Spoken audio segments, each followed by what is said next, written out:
Republicans jamming through legislation tonight on the controversial Keystone XL pipeline by refusing to sign off on an extension of middle-class tax cuts unless they got their way.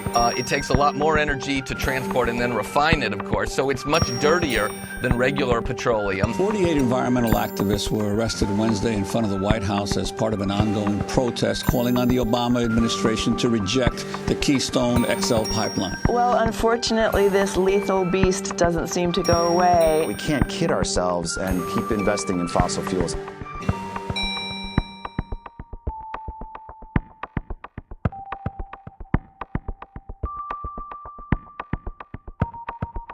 "22 people have been evacuated from their homes.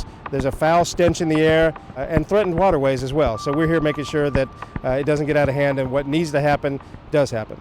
We've had issues with the air being really bad, smelling like natural gas, but it's a combination of the oil. Hasn't been as bad here in this neighborhood as it has been on the other side of town. So we've been fortunate with that, but it can get to you a little bit, make you feel kind of yucky. Toxicology experts were already on campus. They arrived here about 6:30 yesterday morning to measure the air quality. They tested every classroom, every hallway, every building that's on the campus. There were no reports at all of any concerns, levels of concern. But throughout the day, we had about 8 students from one grade level who were sent home due to headaches, nausea, and vomiting. A lot of our families were not aware that a pipeline actually ran under their property. So that has been something that has caused a few issues in our community. Exxon determined that the batch that was going through there is actually Wabasca crude. There's been a little bit of confusion, perhaps, and misperception or misunderstanding of that. It just happens to come from the same region of Canada where they take tar sand crude, which apparently is generally characterized as worse than other crude. My personal observation is that any crude is bad when it spills out of a pipeline. There was oil all over the driveway, and it wasn't just like oil on the surface, it was like gelatinized on the concrete. It was my understanding that as of Friday, there was not any effect on our local lake, Lake Conway. After the rains came through over the weekend, some did spill out from the drainage ditch into the lake, which they immediately used the booms to cordon off to stop the effects of that on the lake. The birds have not been difficult to get because they're just lethargic. They can't fly, they can't move. They're just, the one that I brought in yesterday, a wood duck, you couldn't even tell what it was except for its head. It was just this big blob, big mass of oil and sludge. This didn't happen because of a digging accident. It happened for some unknown cause. So is the structure of the pipe safe? Is another section of the pipe going to break in the intermediate future? This pipeline that ruptured here in Mayflower, Arkansas, carried about 90,000 barrels a day. The Keystone pipeline is set to carry about 800,000 barrels a day, and it's going to leak, and it's going to rupture, and it's going to threaten waterways and land all from Canada all the way down to Texas. I think what happened here in Mayflower, Arkansas is a real wake-up call, or should be a wake-up call, for people who are supporting the pipeline. This is a dangerous business, and when it happens right in your backyard, it makes you sit up and take notice a little bit more.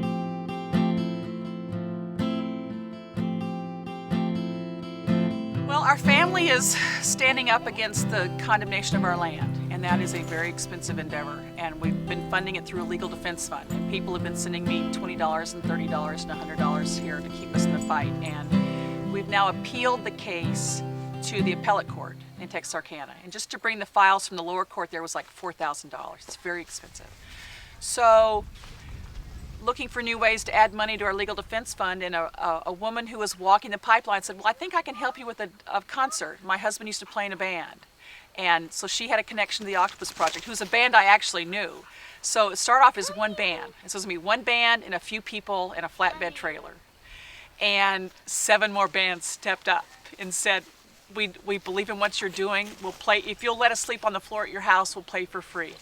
So yesterday, Stand Tall was a benefit concert for the Crawford Family Farm, and we had people from the tar sands blockade. We had people from the Paris. We had people who've been following our case.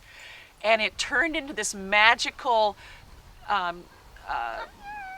confluence of issues and people and beliefs and Earth Day and all the right kind of things. And in the end, I didn't go into this thinking I was going to make a whole lot of money. It's kind of like break even and give a platform for the issues. But late in the day, I got a call from someone who said, I have a sponsor who says, if you can raise $5,000 today, they'll match it.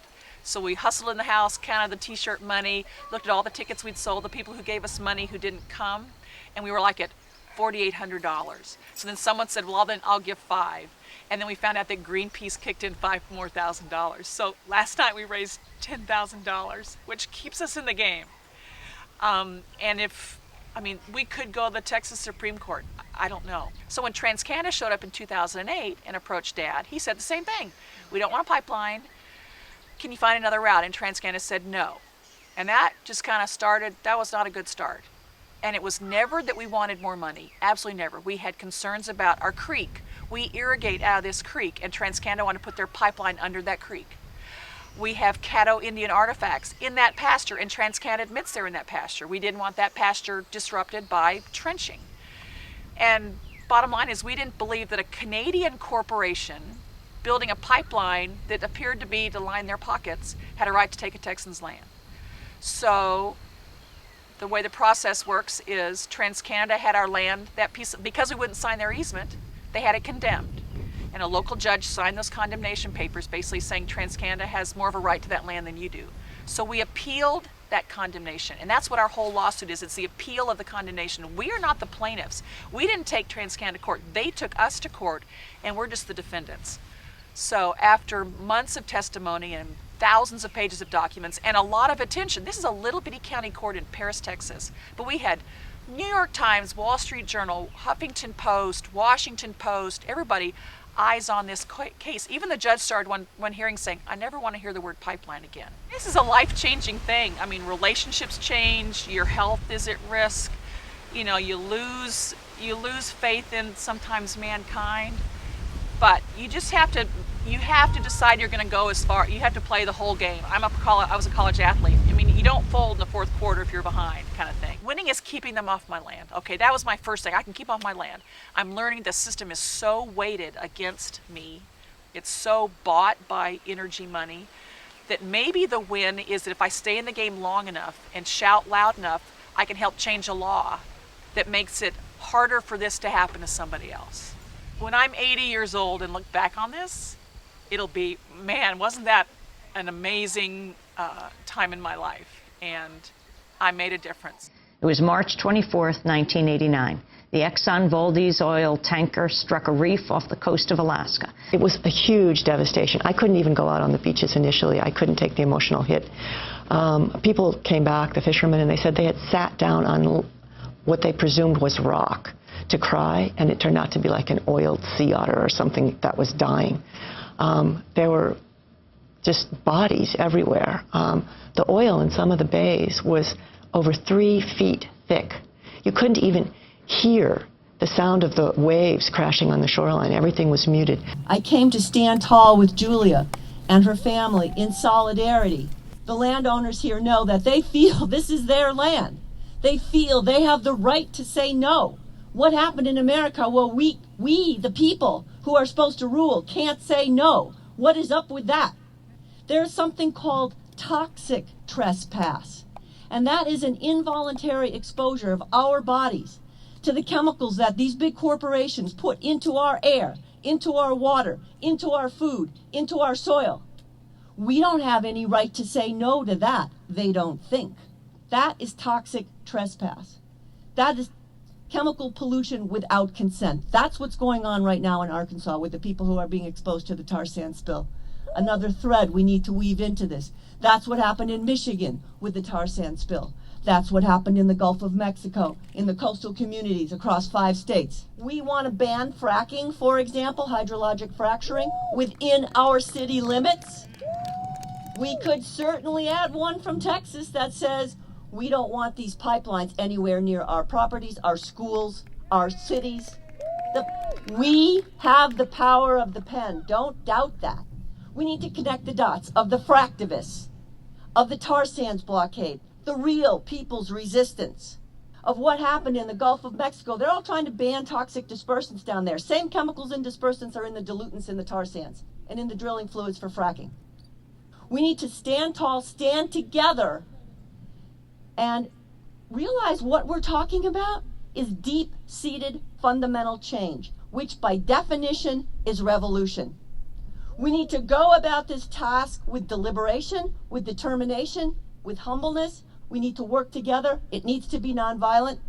And let's stick together and take back our democracy and protect our land. Thank you all. I believe there's a God in you. I believe there's a God in you waiting to be praised. And I believe there's a God in the sea. I believe there's a God in the sky. I believe there's a God in the trees. And I believe there's a God in my legs. I believe there's a God in my chest. I believe there's a God in my dread.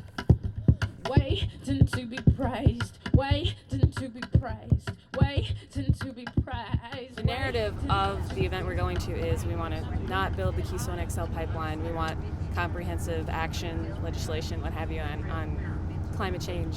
But I think that even if none of our goals come to fruition, the most important thing is building relationships with people who are all in the same struggle in one way or another. I actually grew up on a ranch where they had fracking, and I remember when I was a little kid poking the tar pit and wanting to like pick up the tar pit, and come to find out it's some of the most like toxic, chemical, nasty stuff you could ever be around. We need more energy to generate our economy, but I feel we need more renewable energy, which would generate better markets, in my opinion. I'm particularly worried about terrorism because you have a 2,000-mile-long pipeline, and terrorists are determined to attack critical infrastructure and key resources. I grew up in the post 9/11 era. I was coming of age as of 9/11 happened, so Homeland Security is one of the foremost issues in my mind.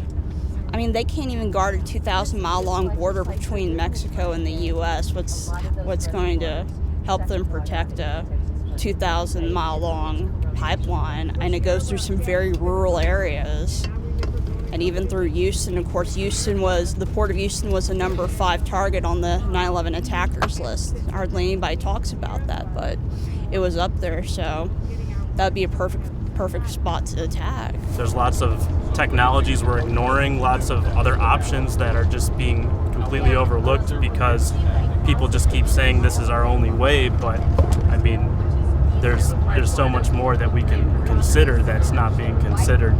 We know these things are happening. Why wouldn't we do as much as we can about it? Carbon in the atmosphere is, it's settling in the oceans. The oceans are becoming acidic.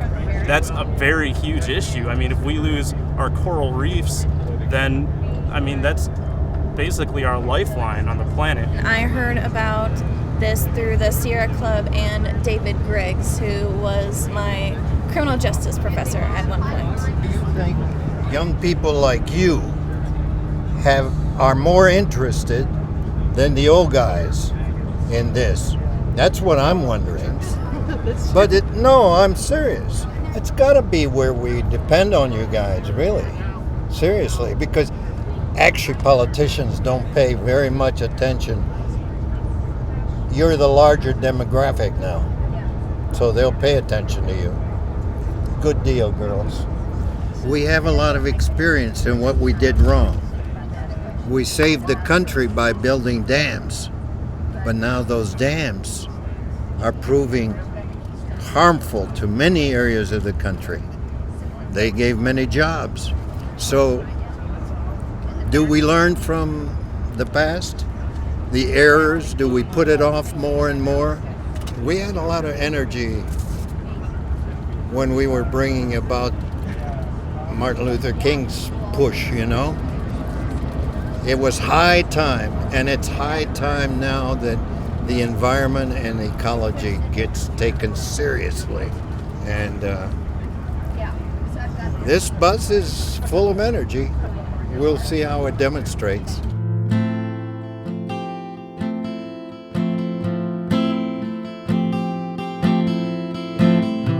Communism works in theory. The main issue, of course, is human nature.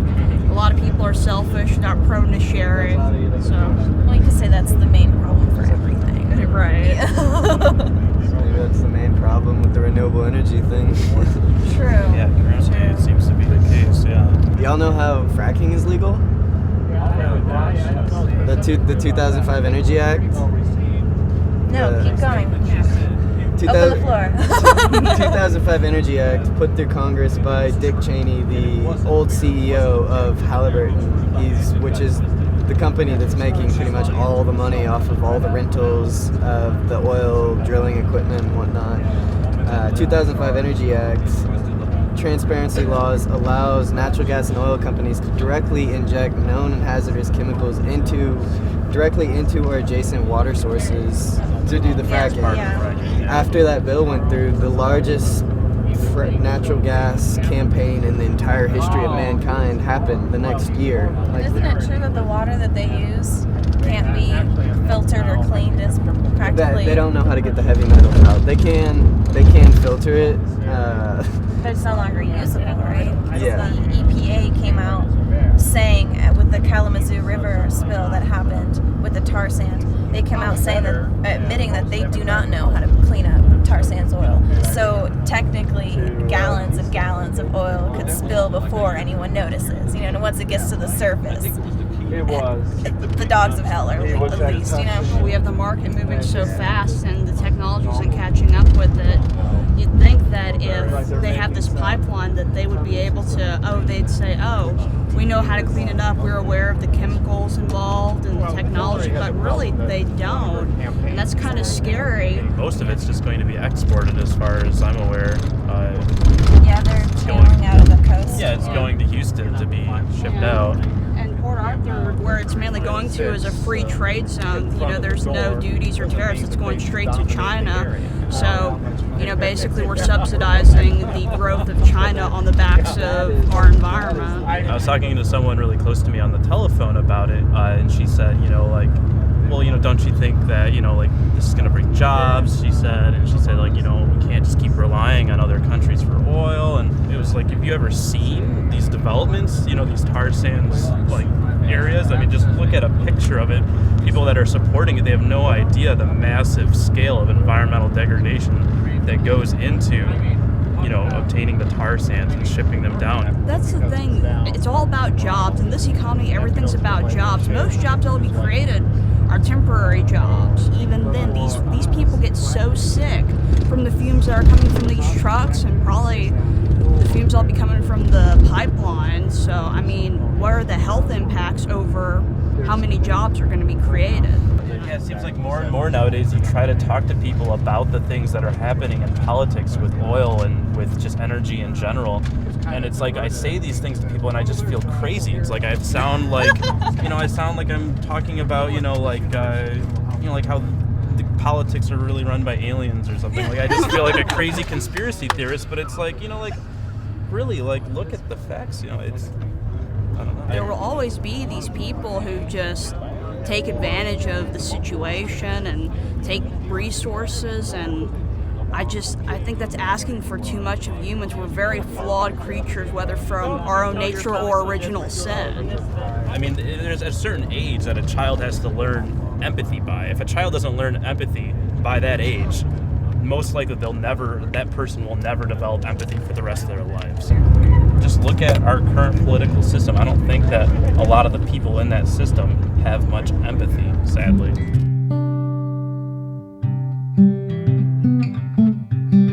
They say now that we've dawdled so long that natural gas will not save us. It's not really a bridge fuel anymore, because if you go really strong for gas and use gas in our transportation sector as well as in power plants, you still get a 6-degree rise by 2060.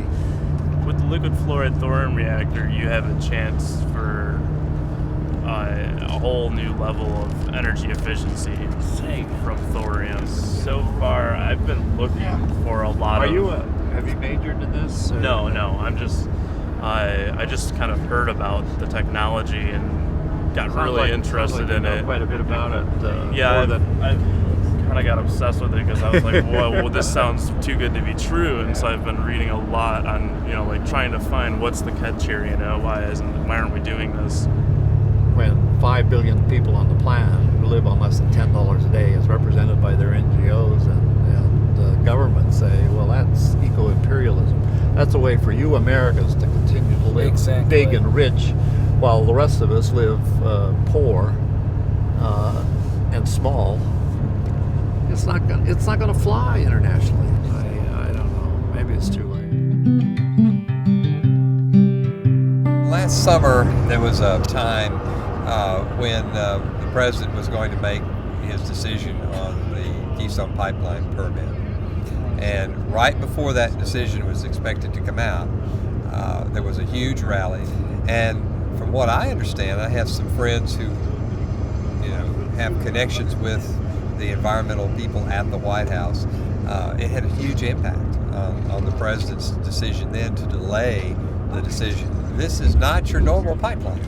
This is huge. It's 36 inches in diameter, and to make it go quickly through the pipeline at high speeds, it creates a lot of heat and friction, and therefore the inside of the pipe will be corroded, and the potential for spills and leaks is very great.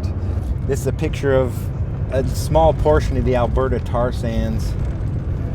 You can see these little dots right here. Those are trucks that are big as a 3,000 square foot house. This road, pipeline. But this used to be forest, all arboreal forest here. Basically the carbon sink for North America, the biggest one in the world pretty much, next to the Amazon.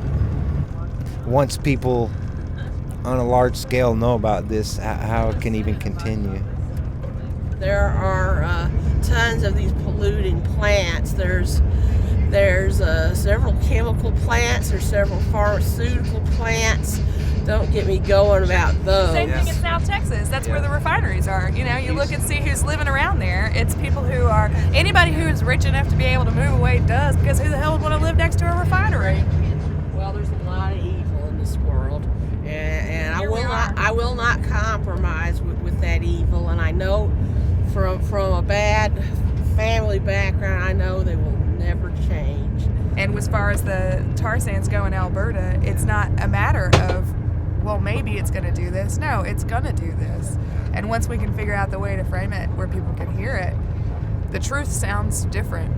I strongly believe that. The truth sounds different than the loads of bullshit that they try to toss out on us. Like it's the same thing as crude. It's not the same thing as crude. You don't treat it the same way as crude. You don't transport it the same way. You don't refine it the same. It's not the same thing. We're all just ants, They'll step all over us. They don't care. We will fight.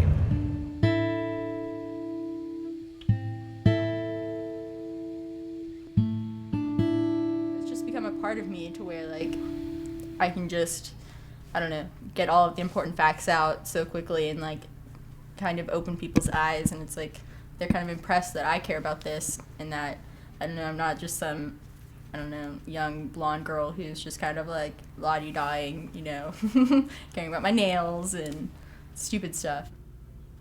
I live in a house divided, as I tell everyone.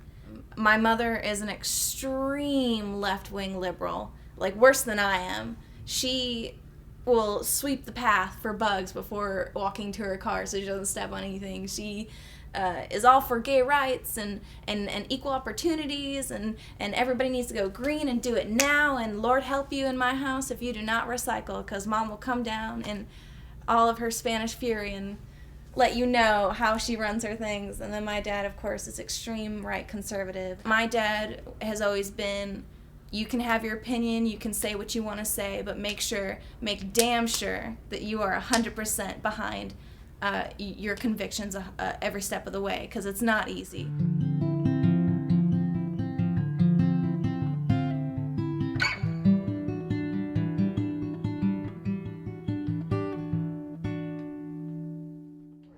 What are you looking forward to seeing today? Well, I kind of interested in seeing this Texas senator's office. I want to know if she's giving us what she's being paid. They're never giving us what they're being paid for. We should have gold toilets by what they're getting paid for. Gold textbooks. No, but I want to know Free if they education. consciously go to work or if they just goof off. We get to have our photo made? I doubt it.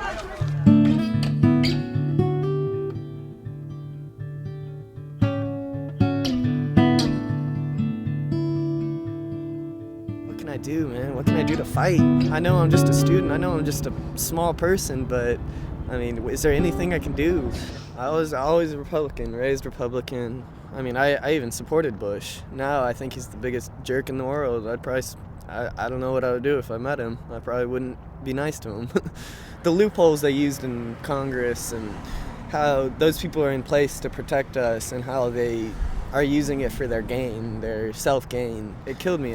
For literally like 3 months, I was so sad. Like I was walking around, like I'd be riding the bus to school and just like disheartened. People dying and just like not even like having politicians like not even like recognize it or try to help them or make it at least compromise. What do you take from this world when you die? What you gave.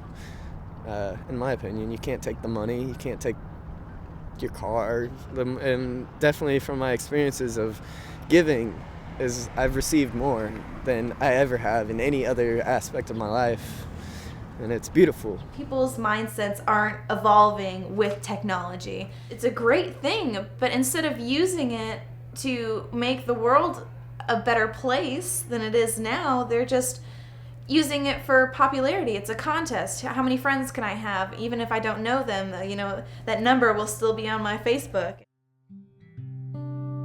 We should use what we have, the internet, the high speed, the 4G, to stop the injustices that are going around the world. The Keystone is a great protest, a great rallying cry. Everything is changing. It's not like used to be. Summer is not like used to be. Winter is not like used to be. Everything is damaged to Earth. Earth is going to fucked up. My friend. Do you think there's any way we can save it? No. Even if we got rid of all the oil? You believe me, everything is too much damage. I hope they do it something, but I don't think so. But you do hope? I hope, of course. I hope. Have you heard about the pipeline controversy? What's that one? They're taking a pipeline through America that may have holes inside the pipe, so it would escape into the environment and would harm people. They can get cancer from it. If they're not good for human, not good for nature, is not good. The world making money, they don't care about you and me, my friend. All the Middle East, everyday people, they hang, nobody talk about. Oh, please. When you don't have money, you don't have power. You cannot talk, they cannot do anything. I hope one day everything is good, but I don't think so.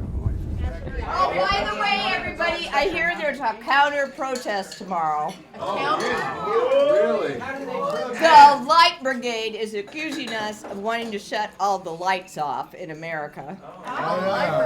And that we're anti-fuel, period. So anyway, be prepared to see some folks in some yellow shirts, yellow-white shirts. I've got a... Will they be bussed in like they were for all the other things? Probably. They'll be bussed and paid for, and they won't even know what they're there for. So they rerouted it slightly, just enough to get the Republican governor's support. And still there's a lot of opposition in Nebraska. And so this Bold Nebraska group is a grassroots group that has formed actually from the very beginning, and they have been opposed to this deal. So, and they're having a big, huge party tonight. So the Nebraskans are here. Other groups who are opposed to this throughout the country are here, as well as Sierra Club members, Public Citizen, and other organizations like Move On and 350.org who are participating in this thing tomorrow. So should be a huge rally. We're hoping it's the largest climate rally in history.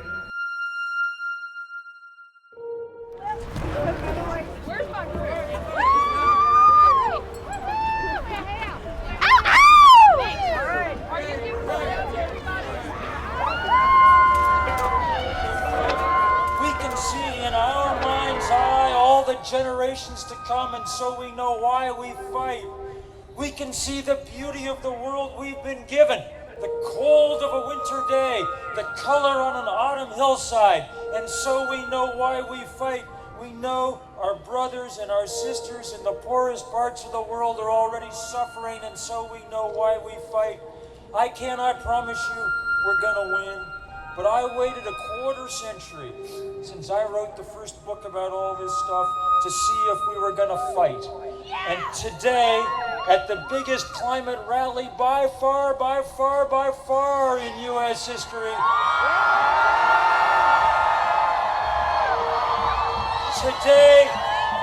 today I know we're going to fight.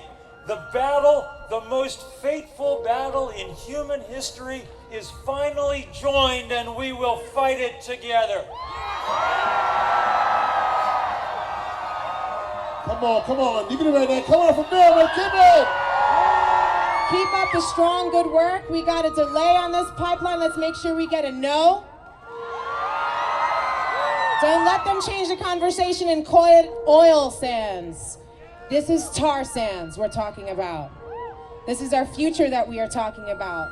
Fracking is not a bridge fuel. Bridge to where? Nowhere.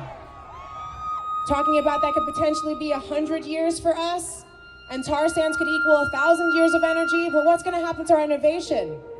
What's gonna happen to the jobs that are being created in wind and solar and wave and algae technology? What's going to happen to the electric car? No.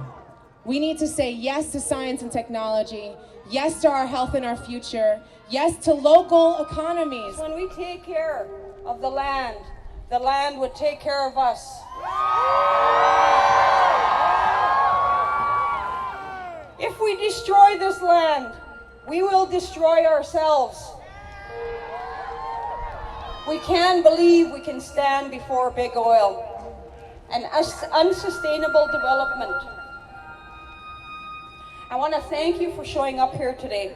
I want to thank you for listening to my words and assisting me in this time of historical importance, not just for my people, but for your people.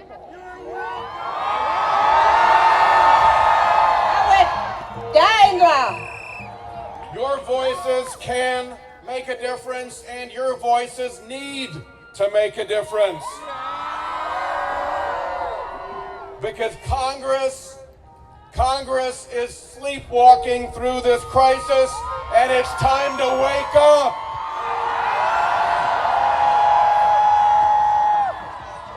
Put your fist in the air for humanity. And let them know that we say can't stop. Can't stop. Can't stop. Now make some noise. Are we on the right side of history? Are we on the winning side of history? Are we on the winning side of history? Do we want President Obama to join us? Do we want Obama to lead us? Will we fight? Will we give up? Will we win? Will we win? Are you ready to march to the White House? Well, then let's go.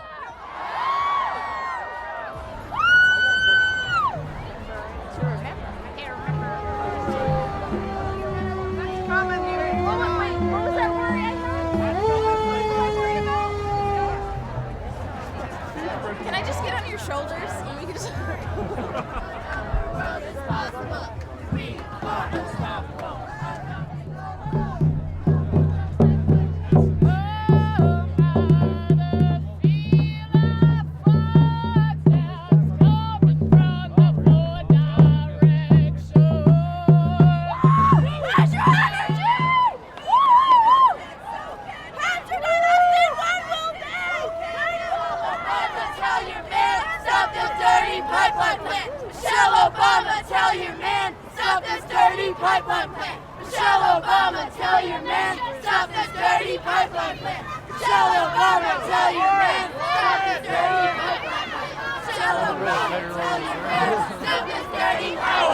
We want solar power! Obama! Don't cower!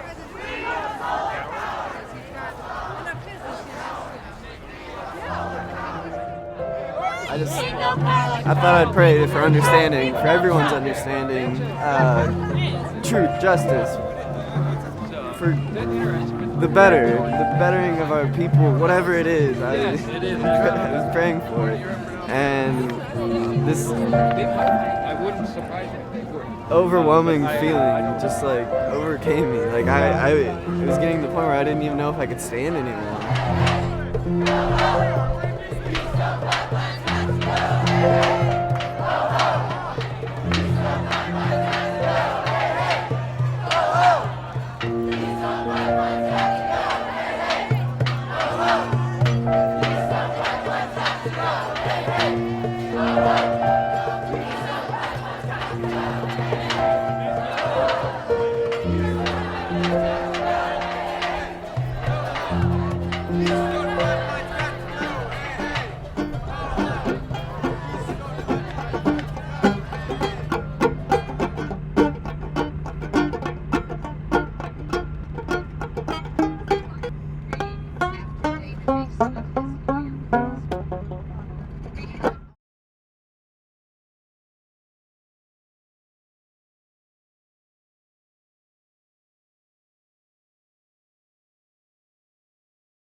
America is a land of delusion.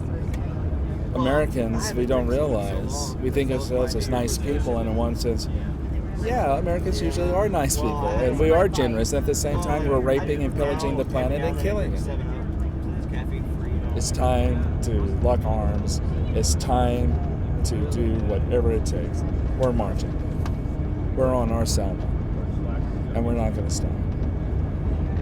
There's that saying that nothing is right for everyone. There's no universal right for the world. And what's wrong for someone is right for someone else, and what's right for someone is always wrong for someone else. So it's not so much that they're sitting in, their white lab coats and laughing evilly and be like, yes, we're gonna, kill these babies with contaminated water. It's just that they don't see. A lot of people aren't aware of the effects of what they're doing. I mean, most people just push a button, or most people just assemble parts. Most people file papers or file permits for these people to do it. It's mostly the top dogs, the corporations, the ones that are getting the money. Because you get average Joes that are working in the oil industry, and they're just trying to provide for their family like everybody else. No, and I totally understand that, but I feel like there's precautions that could be taken, at least corners that don't have to be cut. Like, they're cutting corners trying to save money, and we're paying for it. America's paying for it.